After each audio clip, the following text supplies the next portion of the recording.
Bueno, muy buenas tardes. Tengo que confesarles, y así me suelto un poco, que tengo un tremendo dilema ético en este momento.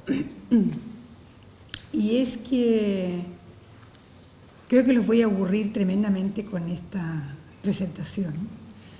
Y sucede cuando uno escribe un trabajo y está en un libro, bueno, el que lo está leyendo puede decir esto me aburrió y lo deja de leer. Pero ¿qué pasa si ustedes se aburren y me tienen que seguir escuchando? Entonces quiero solucionar primero mi tema ético diciendo que por favor el que se aburra, que se puede ir y si no hay ningún problema en seguir escuchando. ¿Por qué puede ser aburrido esto? Porque es teoría y la teoría es aburrida. Desgraciadamente, entre la teoría y la práctica y los problemas concretos con los que estaba hablando recién Karen, hay un hueco importante, pero están relacionadas, no hay nada que hacer. Es decir, la manera de comprender qué pasa, cómo podemos incidir en esa tremenda desigualdad que nos tiene como sociedad angustiados, aunque no estemos padeciendo los peores dilemas nosotros. Es pensando teóricamente qué podemos hacer. Y eso es lo que voy a hacer yo ahora con ustedes aquí, tomar un desafío ético, de todos los desafíos éticos que hemos estado planteándonos estos días, y que es el siguiente: ¿cómo lograr que nuestras propuestas éticas no se queden solo en argumentaciones, en proposiciones, en los típicos hay que o habría que, y tengan alguna posibilidad de tener alguna incidencia? No quiere decir que las ponencias o la reflexión que hemos estado escuchando acá sobre cuál es esa ética o qué ética es la que habría que tratar de que llegara a ser válida en la sociedad no sean importantes. Pero hagamos el ejercicio ahora y yo los invito a eso, a que pasemos del qué ética o cuál ética, al cómo. Pasemos de los desafíos de formular una nueva ética al desafío de cómo llevarla a la sociedad. Y este desafío de cómo llegar a la sociedad podemos abordarlo aquí con un concepto, que es el concepto de intervención social. Hay otros, puede decir emancipación, depende desde dónde uno lo esté formulando. Podemos partir entonces por preguntarnos, ¿basta la solidez argumental de una nueva ética para que sea aceptada? ¿Basta con que la validen personas y culturas diferentes y realmente se pueda llegar a un acuerdo? Y estas preguntas esconden una más básica todavía, que es a la que me quiero referir. ¿Cómo llegan las nuevas propuestas a formar parte de la sociedad? ¿Cómo pasan? ¿Cómo llegan? Y es aquí donde la teoría sociológica es la que puede respondernos a esta pregunta. Porque si queremos repensar la ética y tenemos la expectativa de que eso que pensemos tenga incidencia en la sociedad, tenemos que repensar la sociedad contemporánea. Específicamente en este caso, repensar la sociedad significa comprender su modo de operar y en particular las condiciones que la sociedad contemporánea impone para que las nuevas propuestas lleguen a ser aceptadas. Esto es, para que nuestras propuestas de intervención social lleguen a ser acogidas por la sociedad. La respuesta obvia sería que si queremos intervenir en la sociedad deberíamos participar en las políticas públicas, por ejemplo, o en la esfera política, entrar en la esfera política y transformarnos todos en políticos.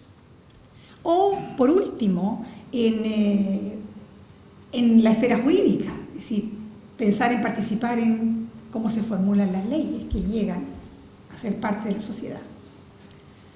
Pero no estamos ahí. No estamos en las esferas políticas ni en las esferas legales. Estamos aquí. ¿Y qué es aquí? Desde mi punto de vista, estos son los márgenes de los ámbitos formales. Alguien decía ayer que estamos en los márgenes y operamos desde los márgenes. Y por eso somos pocos aquí. Y por eso es que debemos tomar muy en serio nuestras posibilidades de incidencia. El concepto de intervención social, entonces, se aplica fundamentalmente aquí, en nuestro contexto, a las posibilidades que tenemos los individuos o colectivos desde lo que se puede llamar la sociedad civil o la ciudadanía, por incidir en el acontecer de nuestra sociedad. No se trata entonces de una reflexión sobre los ámbitos socialmente vinculantes, como son el derecho y la política, aunque las intervenciones sociales que nos planteemos desde la sociedad civil pretendan impactar al ámbito del derecho o al ámbito de la política. Vamos a partir entonces por un análisis sociológico de la sociedad contemporánea, a partir de teorías recientes que permiten develar las condiciones de posibilidad que enmarcan la capacidad de incidencia social por parte de estos individuos o colectivos. Voy a ordenar esta presentación en 4 partes. En una primera vamos a abordar la pregunta ¿cómo caracterizar nuestra sociedad contemporánea? La responderemos en base a 2 interpretaciones.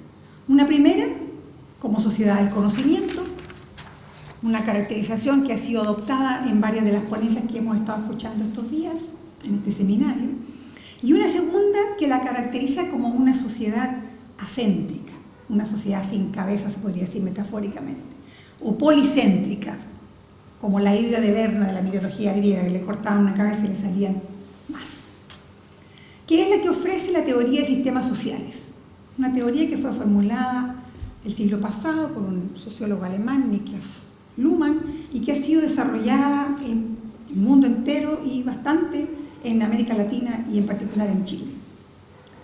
Esta teoría es la que hace una descripción de cómo opera la sociedad moderna. En una segunda parte, entonces, vamos a ver específicamente el papel de la ética y la moral en esta sociedad acéntrica.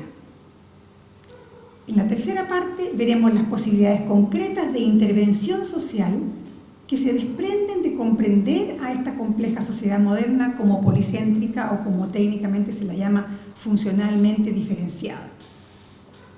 Y al final, en una breve cuarta parte, nos preguntaremos en qué medida podemos hablar de una crisis de la ética y en qué medida no. Partamos entonces por el primer punto, que es cómo caracterizar nuestra sociedad contemporánea. Las ciencias sociales han elaborado diversas ofertas explicativas de la sociedad contemporánea. No la vamos a mencionar para no alargar. Nos vamos a quedar aquí con 2 acercamientos, lo que acabo de decir, porque a mi juicio permiten una mejor comprensión tanto del papel de la ética como de qué es lo que deberemos considerar a la hora de intentar incidir en el devenir de la sociedad. La sociedad del conocimiento, partamos por ahí. Entre las utilizaciones más difundidas del concepto de sociedad del conocimiento, en el texto se mencionan varios autores, sin que la lista sea exhaustiva, está la de la UNESCO, cuyo informe mundial del año 2005 se titula precisamente Hacia las sociedades del conocimiento. El informe cuenta con aportaciones de un sinnúmero de expertos de todos los países. Les nombro algunos pescados grandes, decimos aquí, para que se ubiquen. Regis Debray, Jacques Derrida, Bruno Latour, Alain Touraine, algunos chilenos como José Joaquín Brunner, Néstor García Canclini, a los que les haga algún sentido, Manuel Castello, obviamente. Si partimos con una cita de la introducción de dicho informe mundial, podremos tener una idea de lo que en este contexto se entiende por sociedad del conocimiento. Dice, comillas, el conocimiento se ha convertido en objeto de inmensos desafíos económicos, políticos y culturales, hasta tal punto que las sociedades cuyos contornos empezamos a vislumbrar bien pueden calificarse de sociedades del conocimiento. Sí, por regla general, hay acuerdo sobre la pertinencia de la expresión sociedades del conocimiento, no ocurre lo mismo con su contenido. En efecto, dice la UNESCO, ¿a qué conocimiento o conocimientos nos referimos? Hay que aceptar la hegemonía del modelo técnico y científico en la definición del conocimiento legítimo y productivo, se pregunta la UNESCO. Aparece claro en este informe que la sociedad del conocimiento es el resultado de transformaciones radicales en los procesos de producción o reproducción material de la sociedad, los que son descritos como una tercera revolución industrial. El informe plantea importantes interrogantes, entre las que cabe destacar aquellas sobre los desafíos por democratizar el acceso al conocimiento y sobre las consecuencias éticas suscitadas por los nuevos conocimientos y tecnologías, como las biotecnologías o las nanotecnologías. A este respecto, el informe concluye destacando la necesidad de sentar las bases de una nueva ética que oriente a la sociedad del conocimiento en su evolución. Una ética de la libertad, dice, una ética de la responsabilidad que ha de basarse en el aprovechamiento compartido de los conocimientos. Termina entonces con este A-D, o como yo decía al comienzo, hay que construir una nueva ética. La verdad, con eso no avanzamos mucho. Veamos una segunda versión de la sociedad del conocimiento, en la que ofrece Taichi Sakaya, que en el año 85 introdujo el término sociedad del conocimiento como una visión anticipada del futuro. Este economista japonés, Taichi Sakaya, considerado uno de los intelectuales más influyentes en su país, escribió su obra, para muchos premonitoria, hace 30 años, en la que elabora una amplia teoría de la evolución de las sociedades en base a un supuesto que me parece muy interesante sobre la naturaleza humana que denomina impulso empático. Sostiene que los seres humanos, cualquiera sea su entorno cultural o histórico, desarrollan una ética que los inclina a explotar los recursos abundantes y a economizar los bienes escasos. Se trata, como dice Sakaya, de una especie de autoprotección instintiva que determina que cuando algo es abundante se aproveche. Y según el autor, en el pasado reciente han sido los recursos materiales esto abundante, pero en el futuro lo será el conocimiento. Sostiene Sakaya que la perspectiva ética de la sociedad industrial, que alentaba a fabricar cada vez más mediante la estandarización y la producción masiva, está perdiendo terreno. El impulso por consumir cada vez más energía se ha ido extinguiendo para dar paso al impulso por satisfacer necesidades internas, más bien psicológicas. Observa que los gustos de los consumidores, por ejemplo, están cambiando, que ahora se valoran los productos que tienen incorporado conocimiento. Pone como ejemplo algo muy trivial, como es el valor diferencial de las corbatas. Dice, por una corbata de marca y excelente diseño se pagan hasta $40, mientras que otra corbata del mismo material, pero sin el diseño, es una corbata común, se pagan solo $5. El diseño y la marca son conocimiento. Y será entonces el consumo del conocimiento lo que configure la sociedad del futuro. Y ello porque, según su supuesto sobre la naturaleza humana, el saber, que incluye conocimiento e información, es actualmente el bien que existe en mayor abundancia. En consecuencia, si nos preguntamos, dice Sakaya, por cuál será el bien que exista con mayor abundancia en el futuro, podremos vislumbrar la sociedad en que llegaremos a vivir. Y él sostiene que se puede constatar ya una especie de saciedad de bienes materiales y una creciente demanda por valores no cuantificables, valores de tipo subjetivo. En el texto que se publica en el libro, que recoge las ponencias de este seminario, me alargo un poco más en esta propuesta de Sakaya y en algunas recepciones de su teoría en algunos ámbitos del pensamiento, algunas bastante críticas. Aquí solo les mencionaré una a modo de ejemplo, que viene desde la filosofía, una postura más bien crítica que realiza un señor que se llama González de Requena Farré, que es el español, el 2010, en que argumenta que si la sociedad del conocimiento será la que caracterice el futuro, dice él, tendrá que ser, comillas, algo más que una consigna gerencial que sanciona la mera gestión operacional del conocimiento y la extensión innovadora de las redes técnico-económicas. El filósofo constata que la idea de una sociedad del conocimiento ha llegado a ser un lugar común en el discurso de la política, de las ciencias sociales y de la educación.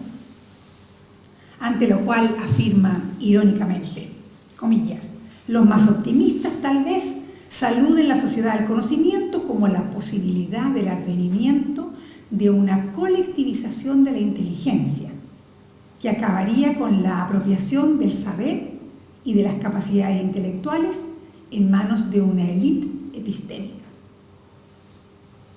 Descalifica con eso esta sociedad del conocimiento. Veamos una tercera versión de la sociedad del conocimiento, a partir del estudio de un sociólogo alemán que se desempeña en la Universidad de Barcelona, Carsten Krüger. Según constató Krüger el año 2006, el término sociedad del conocimiento ocupaba un importante lugar en la discusión en ese momento en las ciencias sociales, así como en la política europea. No obstante, señala, ha tenido un uso diferenciado en los distintos países y ha compartido su protagonismo con otros términos afines, como sociedad de la información o sociedad red. Krüger se pregunta por la validez del concepto de sociedad del conocimiento. Sostiene que frente a un concepto tan general se debe mantener una postura escéptica y preguntarse, por ejemplo, si es posible basar la definición de un tipo de sociedad en el concepto de conocimiento, teniendo en cuenta que ninguna sociedad ha existido sin disponer de conocimiento. El autor afirma que el punto de partida debería ser entonces, ¿qué es el conocimiento? Ofrece una respuesta observando que ya desde Kant no se cuestiona que el conocimiento no sea una representación objetiva del mundo, pero que sin embargo tampoco es una representación meramente subjetiva o discrecional. Concluye el autor que hace falta conseguir entonces un equilibrio entre lo subjetivo y lo objetivo de la noción de conocimiento, para lo cual se puede recurrir a las propuestas conceptuales del pragmatismo, como en James o en Dewey, y a la teoría de sistemas sociales desarrollada por el sociólogo Luhmann. Krüger acepta entonces con Luhmann que conocimiento y normas son el sedimento de dos tipos diferentes de metareglas, reglas que no son explícitas, que a su vez dan origen a dos tipos de expectativas en la comunicación social o en la sociedad: las expectativas cognitivas y las expectativas normativas. Aclara Krüger que a diferencia de las expectativas normativas, que se mantienen en el tiempo iguales y que ni siquiera se revisan aunque sean decepcionadas, digamos, que no se cumplan, a diferencia de las expectativas normativas, las cognitivas sí se revisan y se corrigen permanentemente en base a nuevas experiencias adquiridas, como lo hace la ciencia, por ejemplo. A partir de esta conclusión, Krüger se pregunta entonces, ¿qué es lo específico de la sociedad del conocimiento actual? Y concluye que la sociedad actual no se define como sociedad del conocimiento por disponer de más conocimiento que otras sociedades, sino porque las expectativas basadas en el conocimiento aumentan, en detrimento de las expectativas basadas en las tradiciones y las normas aceptadas sin más. La tesis implícita, continúa Krüger, es que las sociedades actuales acogen cada vez más las expectativas basadas en el conocimiento, en lugar de las normas. Es decir, las expectativas son cada vez más variables y revisables. De esta manera, la sociedad del conocimiento entonces estaría marcada por la disposición de poner en cuestión las suposiciones y expectativas normativas tradicionales aceptadas sin más. Ahora, las consecuencias del operar de este tipo de sociedad, en que el conocimiento es sometido a un proceso de revisión continua, causa, por supuesto, un aumento de incertidumbre, de fragilidad y de contingencia. Se da así la paradoja, entonces, de que el mayor conocimiento produce al mismo tiempo más desconocimiento. La moderna sociedad del conocimiento no opone ninguna resistencia frente a las innovaciones, a pesar de que reiteradamente se conocen algunos efectos destructivos y el aumento de los riesgos. En este sentido, podríamos decir que la sociedad del conocimiento es también una sociedad del riesgo, como ya lo dijera Ulrich Beck el año 86. Tenemos entonces que en una sociedad en la que priman las expectativas cognitivas por sobre las normativas, implica que las sociedades del conocimiento se distinguen por la creciente puesta en duda de las estructuras de acción generalizantes y homogeneizantes. Ello implica también entonces que en una sociedad en la que priman las expectativas cognitivas por sobre las normativas, la ética es sometida crecientemente a crítica y enfrenta el desarrollo de nuevas formulaciones, pero esta vez restringida a ámbitos específicos del quehacer social, sin que pueda hacer valer en la práctica sus pretensiones de universalidad. Con esto Krüger destaca una característica de la sociedad del conocimiento que coincide con la descripción de la sociedad policéntrica, que vamos a ver ahora.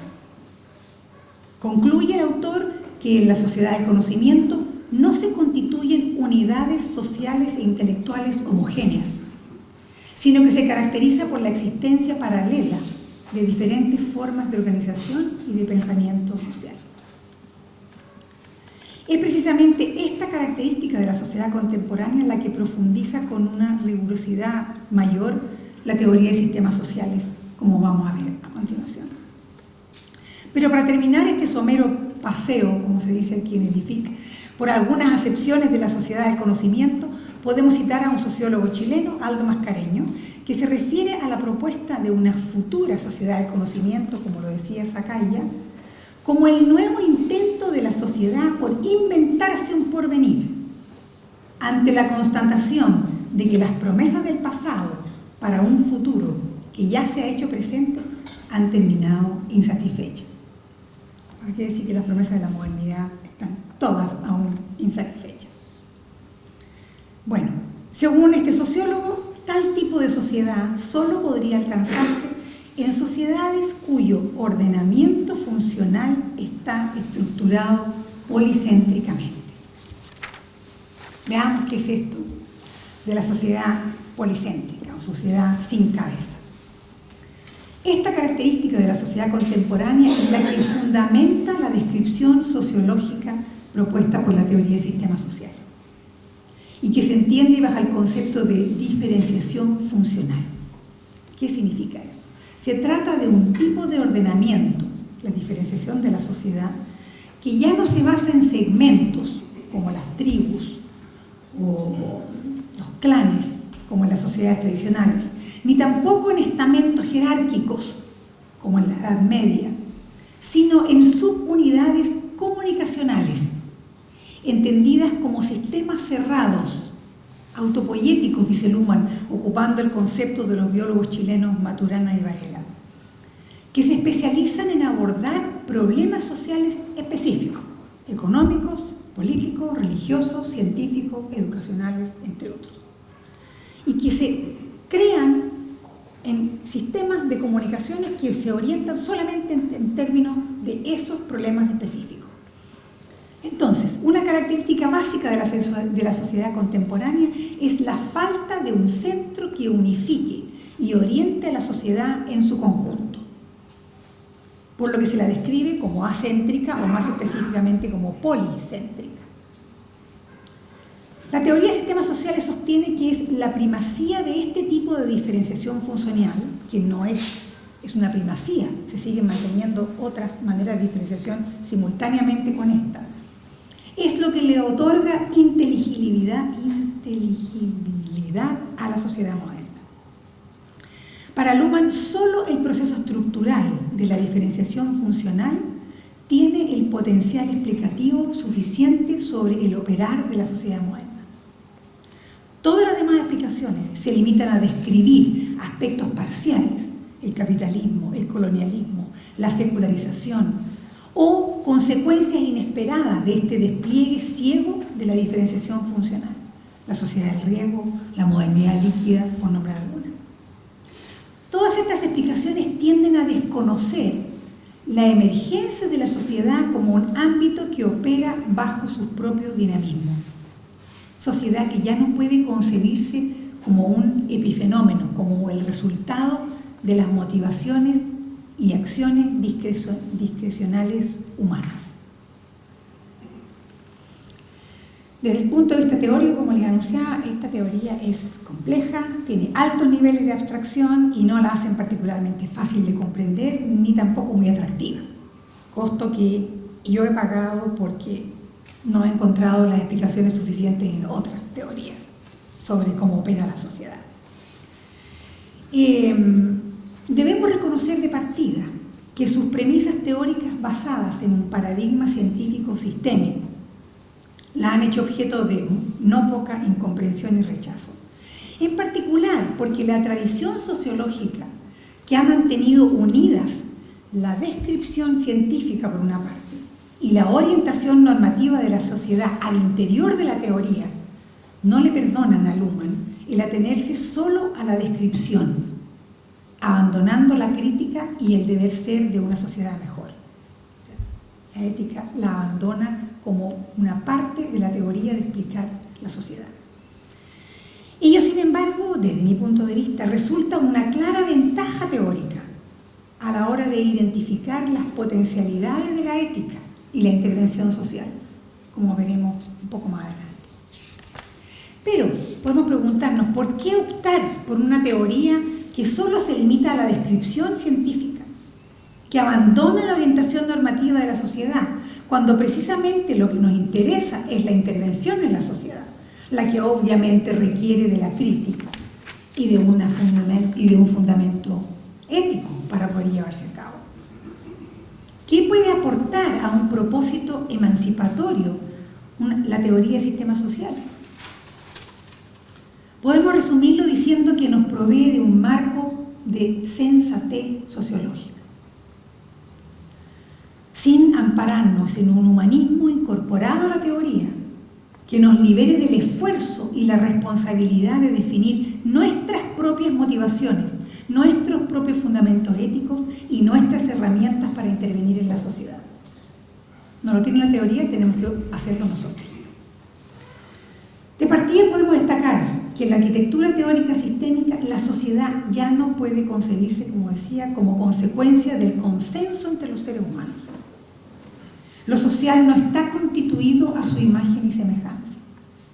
La sociedad no está conformada por individuos, ni siquiera por países, sino que emerge como el conjunto de las comunicaciones que se procesan en la sociedad, hoy en día la sociedad mundial. La sociedad es otra cosa que los seres humanos, por lo que la concepción de la sociedad como agregación de individuos ya no puede ser más dada por supuesta. La sociedad emerge como un sistema determinado por su propio operar autónomo, y los individuos son, teóricamente, situados en el entorno de este sistema social. A la vez, la sociedad constituye el entorno de los seres humanos, y ninguno de los dos tipos de sistemas puede operar sin el acoplamiento con el otro.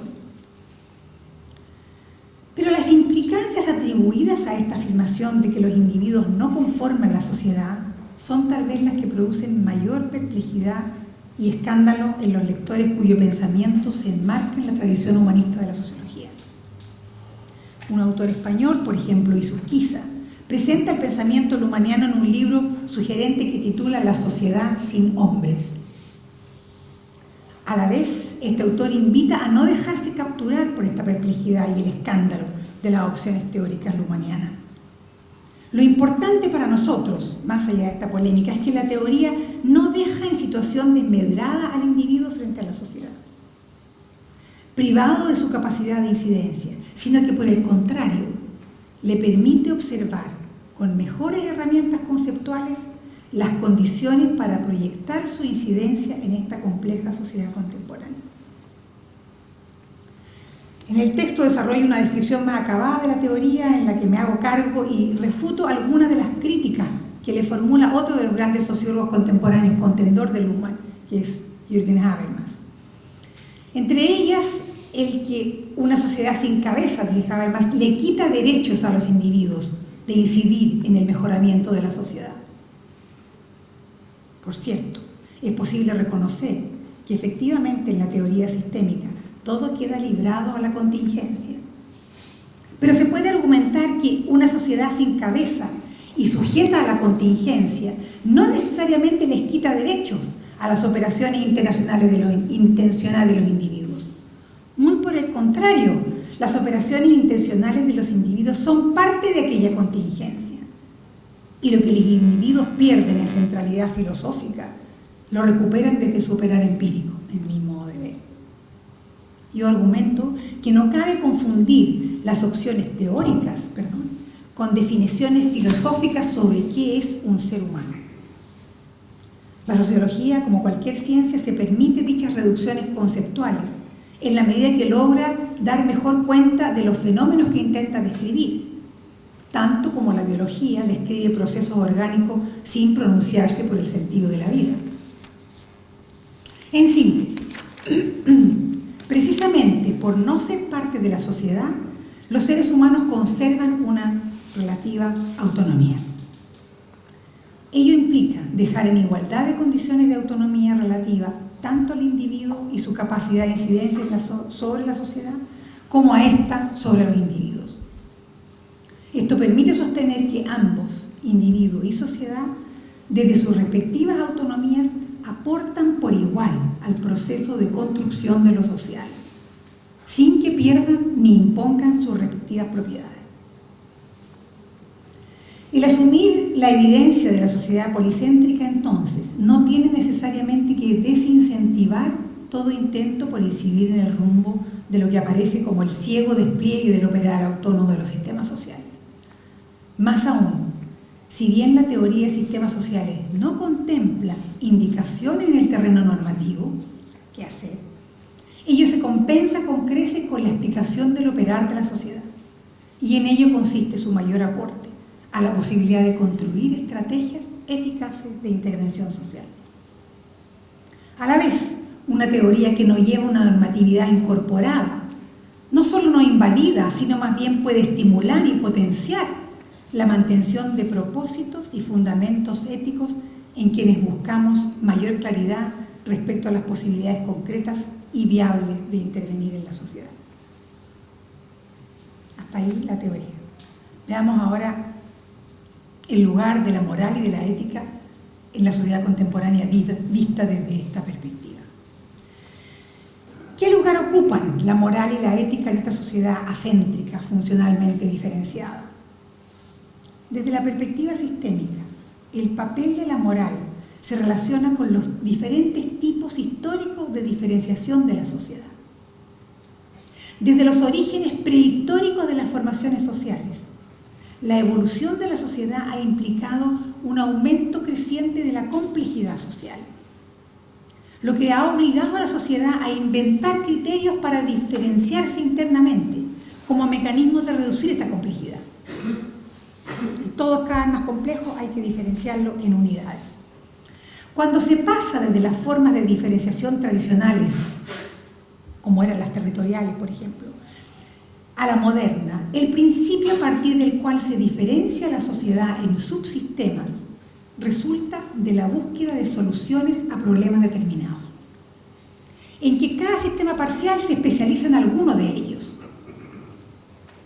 Cuando la sociedad evoluciona hacia la diferenciación funcional, las soluciones multifuncionales a los problemas, que recurren fundamentalmente a criterios morales o religiosos y que caracterizaron a las sociedades tradicionales, son sustituidos por diversos criterios funcionales que permiten seleccionar solo las comunicaciones sociales que le son pertinentes a cada sistema parcial. Así entonces, en la sociedad moderna, los criterios de selección de las comunicaciones están basados en la optimización de la función que cumple cada sistema funcional. Y de esta manera se desligan de los criterios morales o normativos centrales, los que tradicionalmente abarcaban a toda la sociedad. Cada sistema parcial acoge únicamente las comunicaciones en las que está especializado y deja sin consideración las lógicas y los criterios que orientan a los otros sistemas funcionales. En la actualidad, la moral no constituye un sistema funcional. Y es fácil advertir además que aunque se diferenciara en un sistema funcional, no podría alcanzar el control de toda la sociedad. Al igual que la religión o que cualquier otro sistema funcional estaría imposibilitada de aplicar sus distinciones a toda la sociedad. En consecuencia, ante la pregunta si la sociedad contemporánea resulta o no moldeable normativamente de manera centralizada, esto es, si la ética, por amplia e integrativa que sea su formulación, puede constituirse en un criterio central para orientar a la sociedad, la teoría del sistema social le responde no. La compleja sociedad contemporánea ya no se deja moldear normativamente, de manera centralizada. Pero, desde la propia perspectiva ética, estas no son tan malas noticias como parecen. La moral no desaparece, no puede desaparecer, por el simple hecho de que la normatividad está embebida en toda la comunicación. La comunicación incluye la acción social desde esta perspectiva.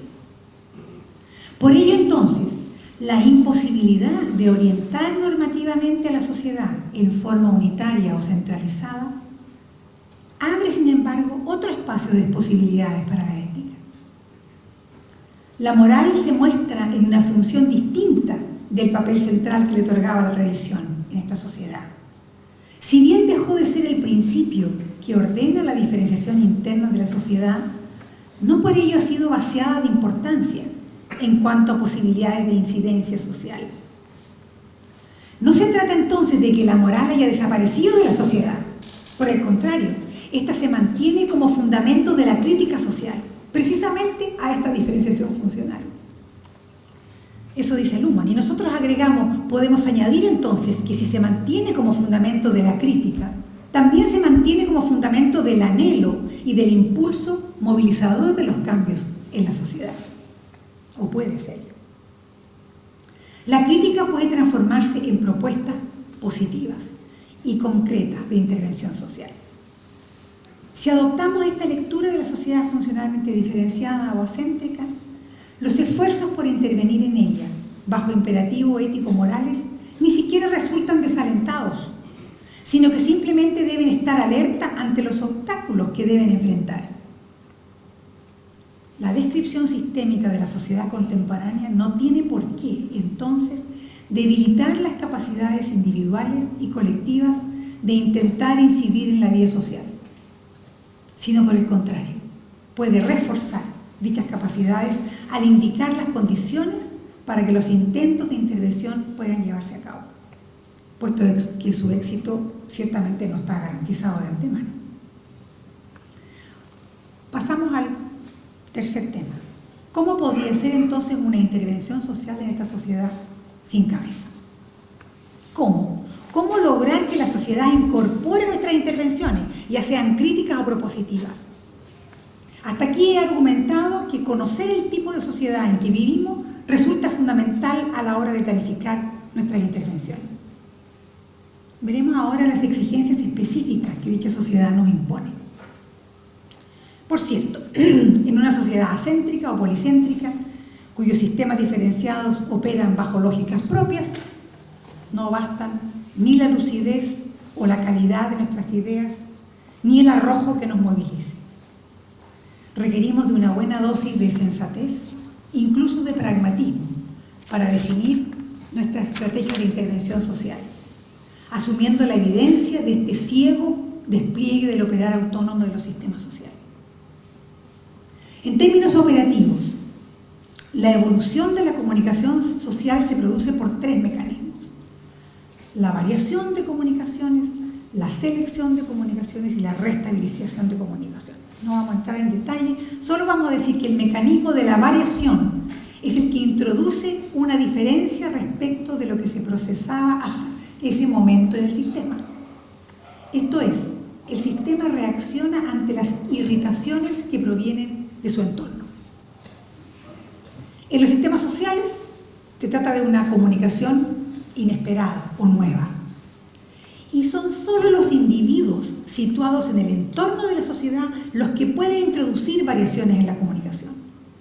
Aunque, por cierto, es finalmente la comunicación, esto es, la sociedad, la que va a aceptar o rechazar las variaciones introducidas por esto. Son precisamente entonces los individuos los que desde el entorno irritan a los sistemas sociales por medio de una variación. Pero a la vez deben enfrentar el operar autónomo de los sistemas sociales, bajo la lógica particular de cada cual. Las funciones de selección y restabilización le corresponden a cada sistema social, y hemos visto que cada sistema funcional, aunque los sistemas funcionales ya no se guían por criterios de selección basados en criterios morales o religiosos, que permitían soluciones multifuncionales, sino que recurren cada cual a su propio criterio funcional, dejando sin considerar otras lógicas que orientan a otro sistema. En consecuencia, desde la perspectiva de la intervención social, se trata de reconocer y potenciar las posibilidades concretas de que las irritaciones realizadas por los individuos logren abrirse camino en la contingencia comunicativa de la sociedad. Pero hay que contar con una multiplicidad de otras racionalidades, otras orientaciones normativas, otras éticas, que también intentan que sus propuestas sean restabilizadas en la comunicación social, como veíamos recién en los dilemas de las políticas públicas. Por ello es que podemos decir, siguiendo a un autor, Bakhtin, que se trata de una lucha por la restabilización social. ¿Cómo hacerlo? ¿Cómo lograr que las irritaciones realizadas por los individuos logren abrirse camino en la contingencia comunicativa de la sociedad? Sociólogos continuadores de la teoría de sistemas sociales se lo han preguntado. Y se preguntan, ¿bajo qué condiciones es posible la intervención sistémica? Concluyendo que solo es posible como una invitación o un incentivo a la autorregulación de los sistemas.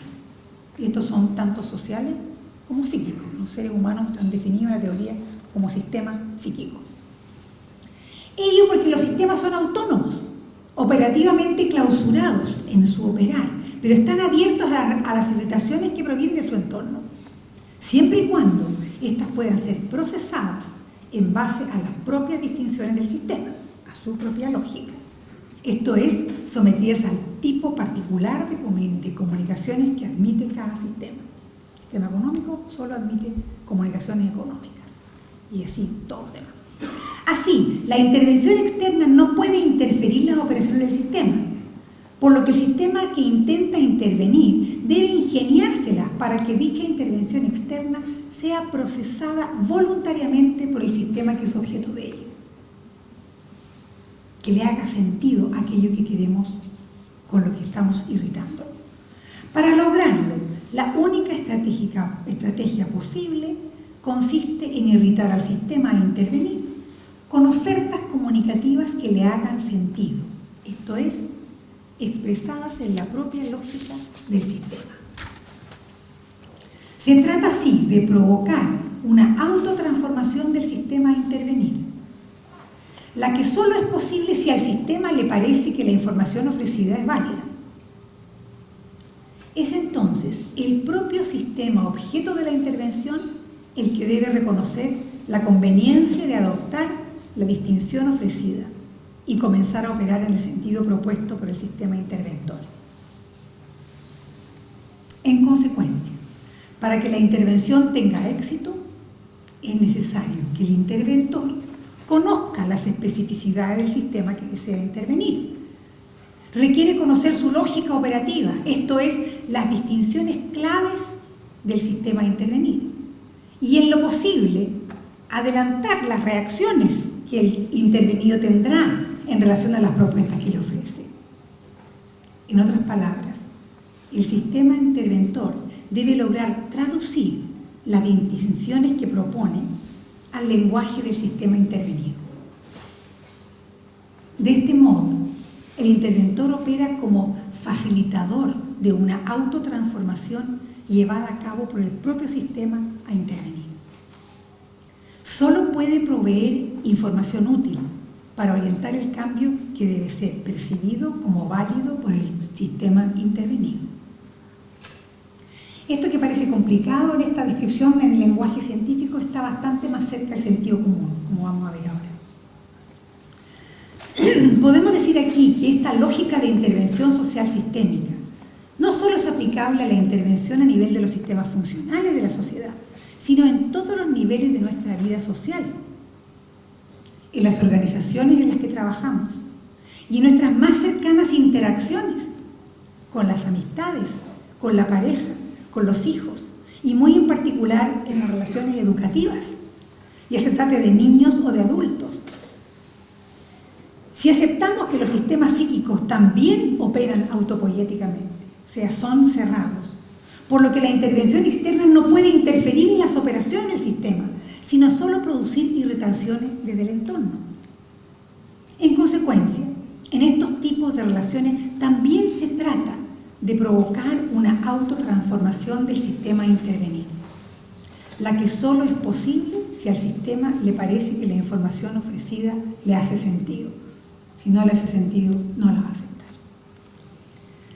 Se trata así de que sea el propio sistema objeto de la intervención el que debe reconocer la conveniencia de adoptar la distinción ofrecida y decidir operar en el sentido propuesto por el sistema interventor.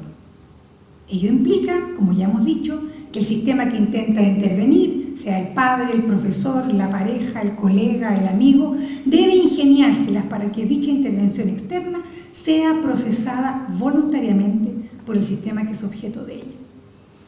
Y para que ello resulte, el interventor debe conocer las especificidades del sistema que desea intervenir, incluyendo las reacciones que el intervenido tendrá en relación a las propuestas que le ofrece. Ello implica también que el sistema interventor debe lograr traducir las distinciones que propone al lenguaje del sistema intervenido. Podemos profundizar esto en la comunicación humana y darle más vueltas después si quieren, que tal vez sea como lo más entretenido. En síntesis, podemos decir que la intervención social en una sociedad sin cabeza debe partir asumiendo la imposibilidad de moldear normativamente la sociedad, lo que implica tener que aceptar que las demandas ético-morales ante los sistemas funcionales no son las que lograrán hacerle sentido a su operar diferenciado y autónomo. Ello obliga a pagar el precio de tener que adaptar nuestras estrategias de intervención social a la forma en que opera nuestra moderna sociedad funcionalmente diferenciada y optar por una estrategia pragmática en lugar de fundarse en principios de verdad o de validez. Este tipo de intervención pragmática puede parecer como carente de valores ante una sensibilidad que busca una orientación ética de la sociedad. Pero ello nos estancaría en una conclusión equivocada. Al respecto hemos indicado que la teoría de sistemas sociales no provee fundamentos normativos para la intervención, por lo que ésta debe buscar fundarse fuera del ámbito de la teoría. ¿Dónde? Precisamente en la ética. Aunque ello implica que en este tipo de intervención social sistémica, la ética se mantiene en el ámbito de la orientación y la motivación del interventor y no puede aducirse como fundamento legitimador de la propuesta de intervención. El último punto es entonces, tiene que ver con esto de la crisis de la ética y desde mi punto de vista el papel de la ética en la lucha por la restabilización de la comunicación social. A partir de nuestra intervención, de nuestra observación sistémica de la sociedad contemporánea, podemos decir que la crisis de la ética solo se presenta en tanto ésta se formula con pretensiones de universalidad. Veamos ahora qué nos dicen las premisas de la teoría de sistemas sociales para delinear estrategias de intervención en términos de elementos éticos. Dos son las constataciones en el ámbito de la ética que se desprenden de intervenciones basadas en la teoría de sistemas sociales. La primera dice relación con las características del tipo de intervención social que se puede sustentar en dicha teoría y que hemos esbozado al exponer la estrategia de intervención plausible. Y la segunda apunta al no encontrar una normatividad incorporada al interior de la teoría. Cualquier iniciativa de intervención social solo tiene como fundamento la propia referencia ética del interventor. Dijimos que el sistema que intenta intervenir debe ingeniárselas para que su intervención sea procesada voluntariamente por el sistema que es objeto de ello. De partida, entonces, este tipo de intervención deja fuera cualquier intento impositivo, ya sea basado en la fuerza, el poder o las exhortaciones morales amparadas en verdades inamovibles que no le hagan sentido al sistema de intervenir. Y aunque esta estrategia no obedezca a motivos éticos, sino pragmáticos, las consecuencias éticas son claras. Apunta a un tipo de intervención no jerárquico, no normativo, ni basado en el control. Dijimos que en lo posible había que adelantar las, comillas, reacciones del intervenido ante las propuestas que le ofrecemos. Desde el punto de vista ético, respecto de esta característica de la estrategia sistémica, no está tan clara su virtud.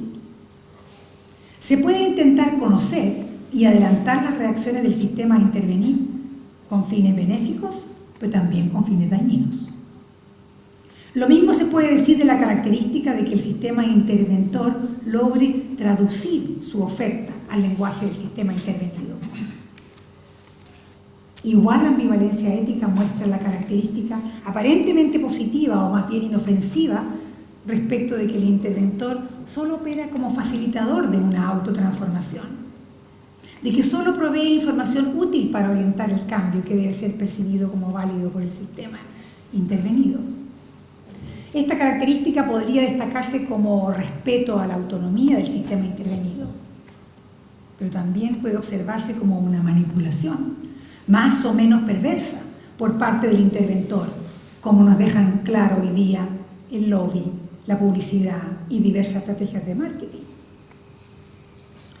Si bien la lógica sistémica de intervención social tiene su gran fortaleza en su viabilidad de cara a la sociedad moderna, podría observarse como su debilidad el que se trate de una estrategia de intervención éticamente débil, vulnerable o ambivalente. Si bien se trata de una estrategia que invalida la vía impositiva basada en el poder y la coacción, o en el autoritarismo en todas sus formas, incluidos los intentos de imposiciones éticas, no da ninguna garantía de que no pueda ser utilizada para intervenir intentando producir un daño o un mal. En efecto, al indicar que la teoría de sistemas sociales no provee fundamentos normativos para la intervención y de que por ello la motivación ética se mantiene en el ámbito del interventor, se admite que ésta pueda obedecer, igual que la razón podríamos agregar aquí, a motivaciones de todo tipo. En esto consiste la segunda constatación ética que anunciamos respecto de la teoría. Toda iniciativa de intervención social tiene como fundamento la propia referencia ética del interventor. Y si el impulso ético queda librado a quien utilice la teoría, está claro que esta teoría no puede dar garantías éticas. Más bien se la podría describir como un arma de doble filo. Por un lado, no alinea éticamente a quienes la utilizan y ello permite mantener la libertad de elección de cada cual, pero por otro lado, la teoría no garantiza que no pueda ser utilizada para sostener intervenciones éticamente cuestionables. Si aceptamos dicha conclusión, debemos partir por tomarnos en serio el que desde la perspectiva de la operación de la sociedad contemporánea, una sociedad sin cabeza, ninguna ética cuenta con una supremacía para abrirse camino en la evolución social. Si ante ello queremos persistir en nuestro afán por incidir en el devenir de la sociedad, debemos aceptar dicha observación como parte de las nuevas condiciones de posibilidad para intervenir y adecuar y reforzar nuestras motivaciones éticas, estrategias y herramientas para que nuestros esfuerzos fructifiquen. Debemos entrar de lleno en la lucha por la restabilización comunicacional, expresión que es mía, no es del autor, por supuesto, a sabiendas que habrá muchas otras motivaciones éticas que también intentarán que sus propuestas sean restabilizadas en la comunicación social. Solo contamos, como nos indica la teoría, con nuestra capacidad de estructuración comunicativa en el proceso de evolución de la comunicación social. Ello nos obliga a definir una orientación ética específica, desde la cual fundamentar nuestro particular intento de intervención social. Hemos dicho que si bien se puede mantener la orientación ética al margen de la descripción científica de la sociedad, ello no es posible cuando se pretende intervenir en ella. Toda propuesta de intervención social adquiere su sentido a partir de valorar negativamente algún aspecto de la sociedad y a la vez presentar una propuesta alternativa frente a ella. La proposición de alternativas implica una valoración de ellas por sobre su negación o por sobre otras alternativas. Es entonces el impulso ético lo que funda cualquier propuesta de intervención social. No es posible intervenir sin una propuesta basada en el juicio de que lo propuesto es mejor que su inexistencia o su alternativa. Constatamos así entonces la ineludibilidad del tema moral como fundamento de la intervención. Situados finalmente en el terreno de la ética, podemos intentar responder un amplio espectro de preguntas, no lo haremos aquí, que suscita el término de la intervención social. ¿Por qué intervenir? ¿Quién lo hace? ¿Quién lo debe hacer? ¿A quién le corresponde? ¿Desde qué ética fundamental la intervención? ¿Cómo realizar el diagnóstico e identificar los factores asociados a lo que intentará cambiar? ¿Cómo se identifican los contenidos de la intervención social? En el texto, que está en el libro, respondo a estas preguntas en base a 2 ejemplos de propuestas de intervención social sistémica, una mía y otra de otro sociólogo. Pero, por una parte, no corresponde alargar aquí más esta presentación, y por otra parte, las preguntas nos llevan al terreno ético, ya no sociológico, y en este tema no están mis particulares competencias. Muchas gracias.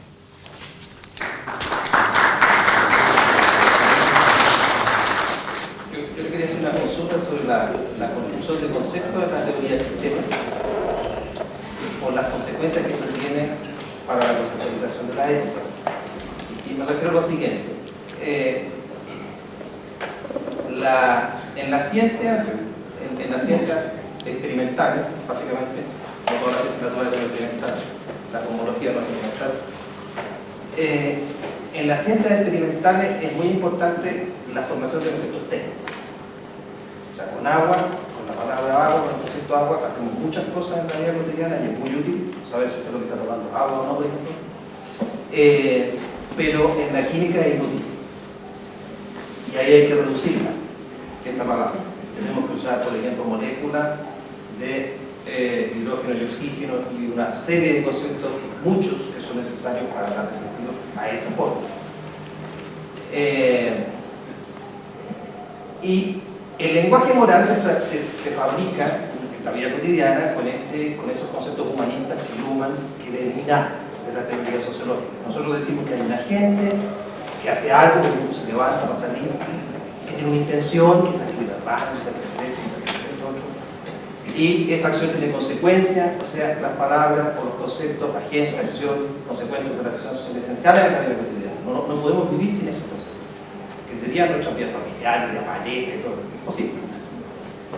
Entonces tenemos una opción aquí. O nosotros tomamos el modelo de la ciencia experimental y tratamos de reducir los conceptos de vida cotidiana a conceptos técnicos.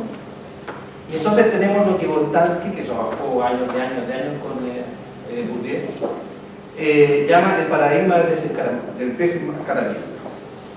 O sea, tenemos unos sociólogos o cientistas sociales más en general que nos dicen qué es lo que realmente nosotros estamos diciendo y qué es lo que realmente nosotros queremos cuando pedimos agua, cuando pedimos justicia social, cuando pedimos esto y lo demás.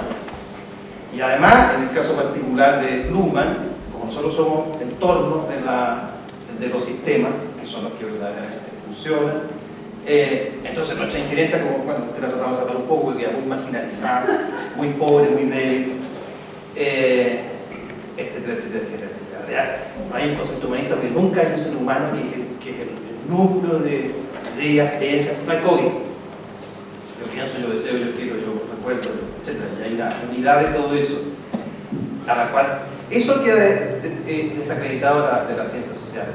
Esa decisión a mí me parece complicada. Y lo que le quería preguntar es que piensa, por ejemplo, hay sociólogos como Boltanski, que hoy día es menor, que se opone a ella, ¿no? Después de haber trabajado con un autor, con un sociólogo que no era sistémico, como Bourdieu, pero que estaba muy interesado en construir un lenguaje un poco más técnico para la sociología y deshacerse del lenguaje inútil de sentido común. Y por último, como para complementar esto, quiero decir algo.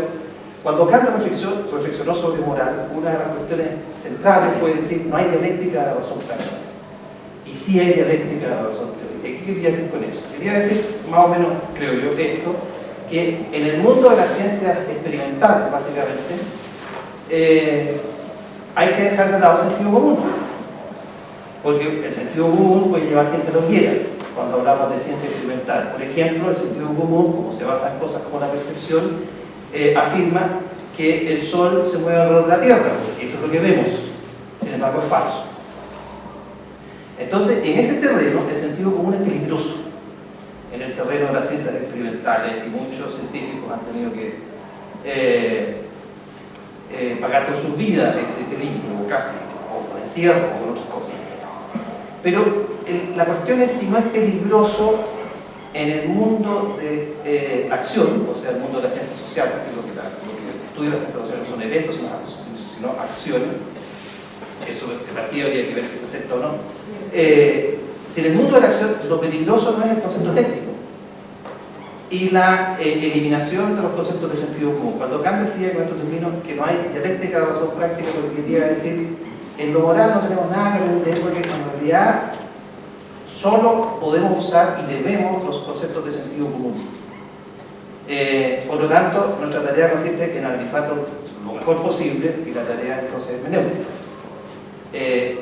No científico-empírica en el sentido de la ciencia experimental. Entonces, ese es el tema que quería hablar. Hay varias maneras de entender la sociedad de conocimiento. Wilber, por ejemplo, nos habla de que ahora el conocimiento en el capital, en el trabajo, es la fuente principal, el factor principal en la producción. La producción siempre para la venta siempre siendo dentro del marco del Código Civil, y la economía política siendo siempre pensada en el tema del Código Civil. Así que no se puede decir que Luhmann ha descubierto el mundo como es. Luhmann no descubrió debajo de la Antártica otra sociedad que no conocíamos antes. Yo creo que hay que entender la teoría del sistema como una serie de opciones lingüísticas. No es que el mundo ha cambiado, no es que tenemos un mundo distinto que ahora opera según esta teoría, es que ciertos teóricos han decidido hablar de cierta manera sobre el mundo.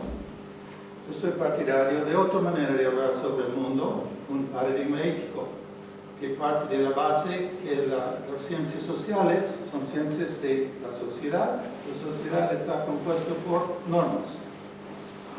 Que el ser humano es un animal cultural.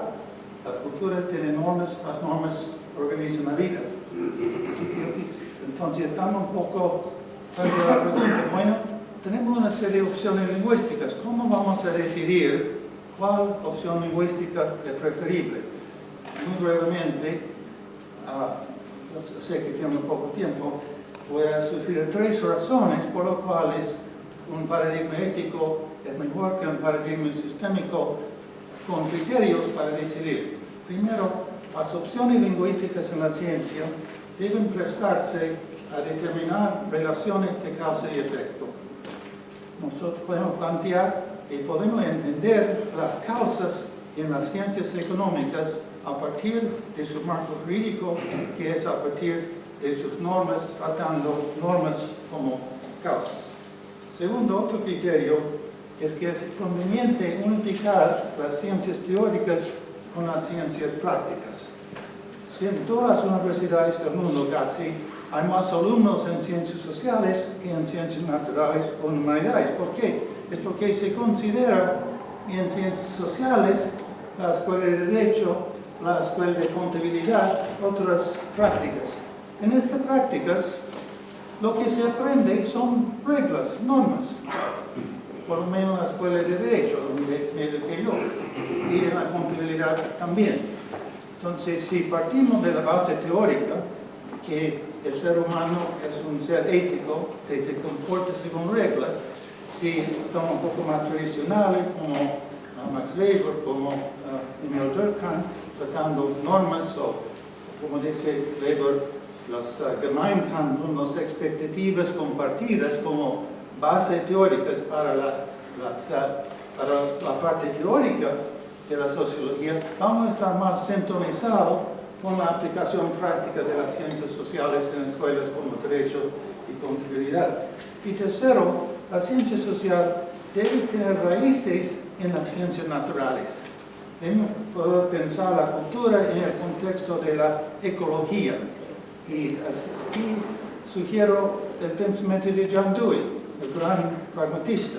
Debemos pensar el cerebro humano, el lenguaje, los símbolos, la comunicación como instrumentos, herramientas que han evolucionado como el cuerpo humano para servir la resolución de los problemas de la vida. Primero que nada, me gustó mucho la presentación. Increíblemente estoy de acuerdo en casi todo. No le temo tanto, yo creo que una causa a la cosa técnica, a la dialéctica del resultado.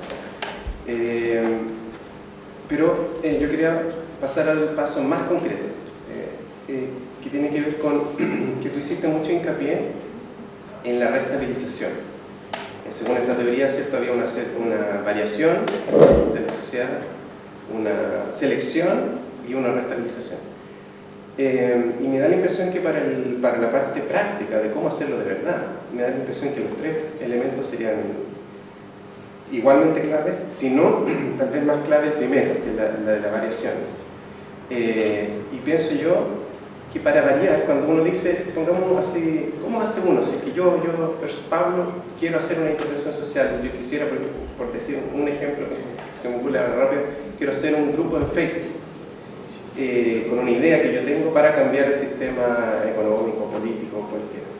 Y quiero generar un grupo y que se haga un movimiento a partir de Facebook. Y la pregunta es, bueno, para que funcione, uno sabe que es mejor ser amigo de un ministro que no serlo, ¿cierto? Es mejor ser importante que no, etc. Para poder realmente llegar primero, antes que nada, llegar a variar el sistema, que el sistema sepa que existo. O sea, antes de que, más allá de qué tan coherente es mi propuesta con el sistema económico, por ejemplo, yo puedo pensarlo mañanamente, decir, mira, esta idea es precisa porque el sistema económico le va a encantar, ¿ya? Y justamente va a arreglar las cosas moralmente, aun cuando el sistema económico va a creer que es un asunto económico. Sin embargo, jamás voy a llegar ahí. Entonces resulta que yo sé, por ejemplo, en el caso de Facebook, pensando bien en concreto, es que para que llegue a algo así, por ejemplo, en esta vía ciudadana, necesito convencer a las personas. Necesito que la gente ponga me gusta, que se sume al grupo, etcétera, cosas muy, muy, muy concretas. Y da la impresión que en esa parte concreta sí fuera muy importante que las personas que van en el fondo amplificando el efecto potencial de permitir variar la sociedad compartan ciertas concepciones morales, éticas, etc.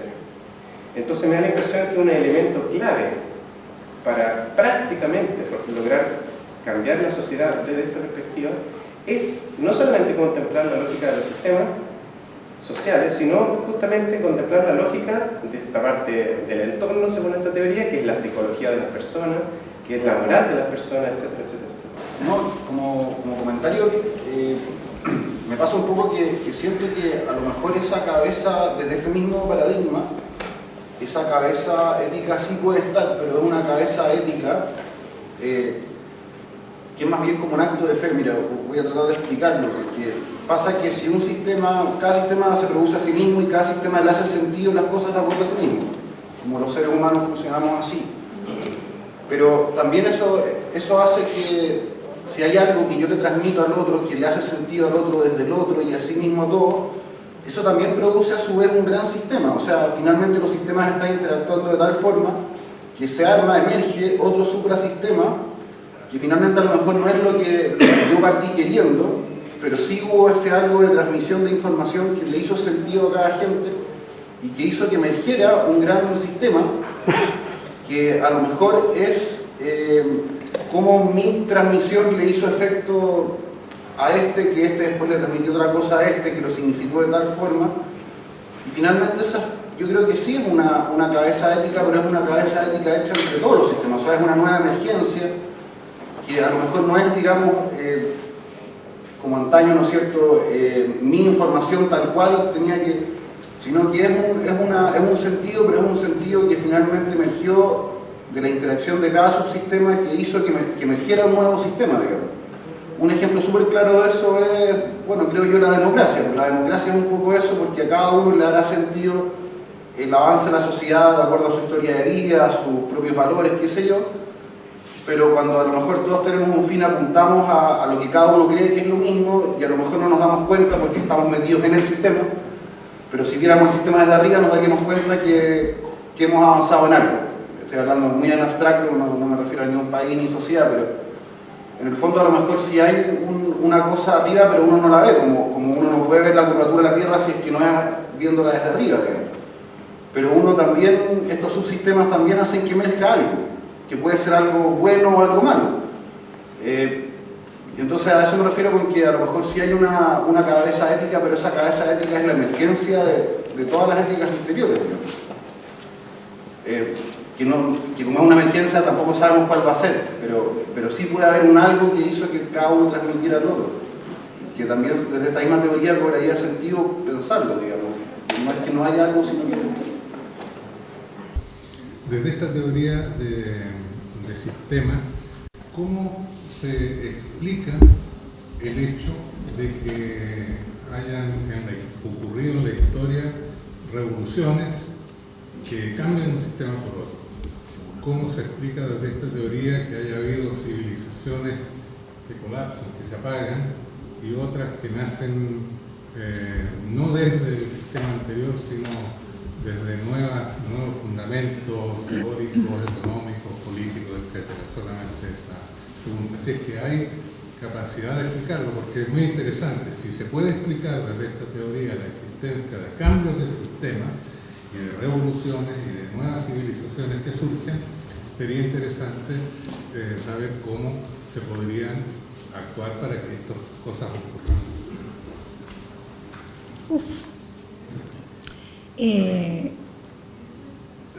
Partamos por el orden.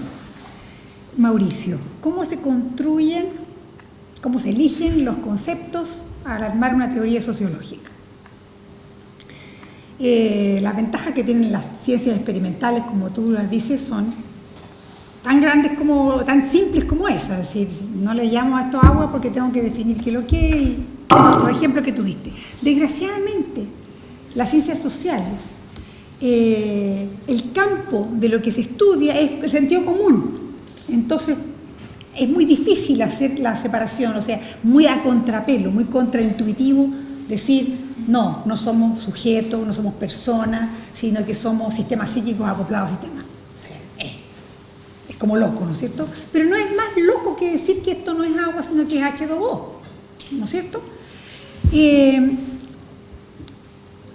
¿Cuál es la ventaja de hacerlo así? ¿Por qué Luhmann opta por este modelo? Porque en el fondo está tomando el modelo de las ciencias experimentales para hacerlo. Simplemente por una premisa de sentido común. Las otras no explican. No han explicado bien históricamente. No han explicado bien. Habría que hacer toda una fundamentación para eso. Él lo divide en 4 obstáculos epistemológicos en que demuestra claramente por qué no se puede y cómo el obstáculo principal, uno de los principales, el del humanismo, por ejemplo, el que nos cuesta tanto sacarnos de encima, así que nosotros no somos los que formamos la sociedad, y claro que somos nosotros los que hacemos la sociedad. Es cuestión de mirar un poquito más y darse cuenta que no es así. La incidencia de los sistemas sociales es brutal. Tanto es así que te puedo dar simplemente un dato empírico que refuerza esto. Sociólogos no sistémicos, profundamente humanistas, porque son cristianos, han tenido que conceder y aceptar y decir, en realidad, esta es una sociedad funcionalmente diferenciada y no hay tutía. Te lo digo porque es un dato que te puede, como de alguna manera, hacer sentido la idea de que sí no han sido concluyentes las teorías anteriores, con el respeto que merece la opción de Howard por Durkheim y por Weber, ya no. ¿Mm? Entonces, ¿qué peligro podía haber? Hay un peligro, el peligro de la naturalización de la sociedad, sí. Ese es un peligro político, claramente, o un peligro ideológico, o un peligro ético. Por lo tanto, desde mi punto de vista, la solución de eso no es buscar una teoría crítica, que yo vengo de allá y no me satisfizo, por lo tanto, por eso hay una razón también para buscar una nueva, sino que decir, bueno, pero entonces, si lo que estoy haciendo aquí, es decir, la intervención social, si no está normada en la teoría, no quiere decir que la teoría no lo permita, todo lo contrario. Es decir, explica algo, es como si tú me dijeras, mire, yo te explico bien lo que es el agua, tú sabrás si te la tomas o no te la tomas. Pero con la explicación del agua yo tengo más claro si me la tomo o no me la tomo. Ahora, el tomármela o no tomármela no es sociológico. No está dentro de la teoría sociológica, está dentro del ámbito de mi competencia como ser humano, miembro de donde sea, del sistema donde esté. Entonces es simplemente una opción más. Hay varias razones más. Por ejemplo, las teorías que basadas en el humanismo son teorías que tienen problemas epistemológicos, no se autoimplican, se ponen afuera, siguen con el tema del sujeto y el objeto, siguen observando desde fuera. Esto parte de una profunda revisión epistemológica. No podemos describir la sociedad desde fuera de la sociedad, no hay fuera. Estamos implicados, estamos autoimplicados, estamos dentro. Por tanto, lo que estamos haciendo, y la teoría se autoimplica de esa manera, es una mera descripción más. Ni más valiosa que el sentido común, ni menos valiosa que el sentido común. Depende para qué la quieras. La teoría, desde mi punto de vista, es una herramienta, como para ti la química es una herramienta para hacer algo, ¿no es cierto? Para estudiar, para tener que ganarse un paper si uno quiere, o un doctorado, pero también para producir cosas. Para mí la sociología no es un fin. Una teoría es una herramienta para producir lo que a uno le interesa. En mi caso, intervención social. ¿Por qué? Porque no me gusta la sociedad donde vivo. Simplemente. No sé si te respondo, Mauricio. Se podría ahondar bastante más. Ya. Howard, lo tuyo fue más bien un comentario más que una pregunta. Yo estaría de acuerdo contigo en que sí son opciones, más que opciones lingüísticas, son opciones conceptuales. Lo que cualquier ciencia hace es optar por conceptos. Y eso es una manera de operar, digamos, dentro del ámbito científico, no más. Y es tan legítimo optar por unos conceptos como por otros. Lo que dice Pablo, lo que hiciste tú con tu pregunta fue desagregar intervenciones sociales. Por ejemplo, si yo quiero intervenir en juntar un montón de gente para que juntos hagamos una intervención social a un sistema, lo que estoy intentando es intervenir en un sistema interaccional. La gradación de sistemas son sistema psíquico, yo, sistema interaccional, todos estos que estamos aquí, o nosotros dos, o nosotros tres. Entonces, yo intervengo primero a través de Facebook, si lo que quiero es, por ejemplo, juntar voluntades, y los puedo en una intervención, en un sistema interaccional, yo puedo ocupar un incentivo ético, por supuesto, porque lo que voy a hacer es convencer éticamente a los demás. Sí, esto que estoy hablando yo aquí de la ética no lo puedo decir en un ambiente de puro sistémico porque no les interesa. No los voy a convencer, pero a ustedes sí, porque a todos les importa el tema de la ética y el tema de la intervención social o lo que pasa con la sociedad. Entonces yo sí puedo usar comunicaciones éticas, por no decir un lenguaje ético, para convocar y para intervenir en un sistema interaccional.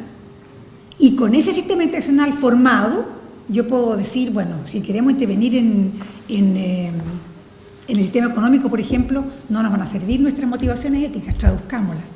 Traduzcámoslas como traduce, por ejemplo, el tema de la responsabilidad social empresarial, que lo que hace es decirle al sistema económico les conviene ser solidario o les conviene ser ético. No sé si te contesté. Es una escalada. Y la escalada es tan útil, Mauricio, esta teoría, que sirve para la vida cotidiana. Nosotros cuántas veces, y nosotros nos pasa bastante a menudo, pero si te dije tal cosa, usé este concepto. Ah, no, lo que dijiste fue tal otra cosa. Somos autopoéticos nosotros si recibimos la información y la comunicación desde nuestras propias clausuras. No hay cómo meterle algo a alguien, y si no, las peleas de pareja no serían tales. Bastaría con que una vez le digas algo a la otra persona para que después nunca más tenga problemas. Pero no es así. No es así en el colegio, no es así con los niños, no es así con nadie. Entonces es muy útil la teoría, parte de supuestos básicos muy empíricamente comprobables. La teoría de la comunicación es casi irrefutable. Aunque tengamos que usar metáfora, concepto técnico, como decir que somos sistema psíquico en vez de ser humano y nos moleste eso. Pero si hablamos de cómo operamos, nos damos cuenta que funciona mucho mejor. ¿Te contesté? Y las otras dos preguntas me encantan y me estimulan mucho, porque tiene que ver con otro pedazo que yo le quiero poner a la teoría del sistema, que es el hecho de que junto con la diferenciación funcional, que lo que hace es romper con los metarrelatos y con todas las, digamos, las explicaciones unitarias. Fíjate que desde el punto de vista de la teoría, ni siquiera la cultura es un concepto válido, científico, porque está en la dispersión, que ya no se puede decir que operamos todos culturalmente iguales, porque no es así. Sin embargo, yo pienso, y aquí contesto las dos preguntas, la de Lucho como la tuya, yo pienso que existe la cultura. Y lo que pasa con esta sociedad multidimensional y multifacética y tremendamente contingente, lo que hace la cultura es hacerse más abstracta. En lugar de que tengamos muchas cosas comunes, tenemos cosas muy básicas, muy pocas y muy básicas, y que están operando. Y que son las que nos han tenido entretenidos en todos los días que hemos estado conversando. Se habla de paradigmas, de supuestos que están debajo de nuestro operar. Y eso en la sociedad moderna existe. Existe y se puede hablar de se puede caracterizar la modernidad, no solamente en su operar como sociedad, sino también en sus conceptos y en sus ideas, en sus supuestos básicos. Y eso se puede, digamos, usar el concepto de época, si tú quieres, cosa que Luhmann no hace y la teoría no hace, pero a mí sí me interesa hacerlo. Y en eso hace 20 años que estoy y todavía no logro hacerlo bien ocupando esta teoría, por problema técnico. Y eso entonces responde de alguna manera la pregunta tuya, en el sentido de ¿qué hace un cambio de época? ¿Cómo se cambia una época a otra época? ¿Qué es la diferencia entre un cambio dentro de una época o el cambio de una época? ¿Cuál es la diferencia entre el cambio dentro de una sociedad operante, dentro de la misma época, y cuál es el cambio de una época a otra época? En mi perspectiva lo que cambia son aquellos fundamentos básicos, aquellas partieron comunicaciones. Alguien dijo a fines de la Edad Media, si somos todos los seres humanos iguales, ¿por qué tenemos que hacerle caso al rey? No hay jerarquía. Esa pura comunicación, ¿qué pasó con ella? Fue una variación, en algún momento no fue una variación, fueron varias, ¿no es cierto? Pero fue una variación que se restableció aquí, acá, y Sager, y tú tendrás mucho más claro que yo quién fue, Rousseau, Montesquieu, vino, ¿no es cierto?, la Ilustración, y ese conglomerado, ese conjunto de propuestas nuevas cuajaron. Y se produce hasta una revolución política, como fue la revolución francesa, que tomó esas ideas y las hizo un movimiento social. Entonces, cuando cambian esos supuestos básicos, cambia la época. Por lo tanto, desde mi perspectiva, si tú me preguntas a mí, ¿cómo podemos hacer un cambio de época? ¿Cómo podemos facilitar? Obviamente no podemos hacerlo. ¿Cómo podemos pelearle a esta época? Identificando aquellos supuestos básicos que están haciéndonos operar todos los días. Por ejemplo, que somos sujetos individuales, cada uno buscando su propio bienestar y su felicidad. Esa es una. Que la naturaleza es una naturaleza muerta que está allá afuera para que podamos explotarla y hacer lo que queramos con ella. Son supuestos súper básicos. Si logramos que nuestros ser francotiradores, que nuestras propuestas de intervención vayan a atacar esos supuestos profundos y logramos introducir nuevos, vamos a tener un cambio de época. Si no, no. Esa es mi percepción, que no es muy basada en la historia, pero que creo que tiene que ver con esto de que la sociedad somos comunicaciones. No sé si te contesto. Tal vez no te contesto bien. Me contestas, Pero no te convenzo, ya. Te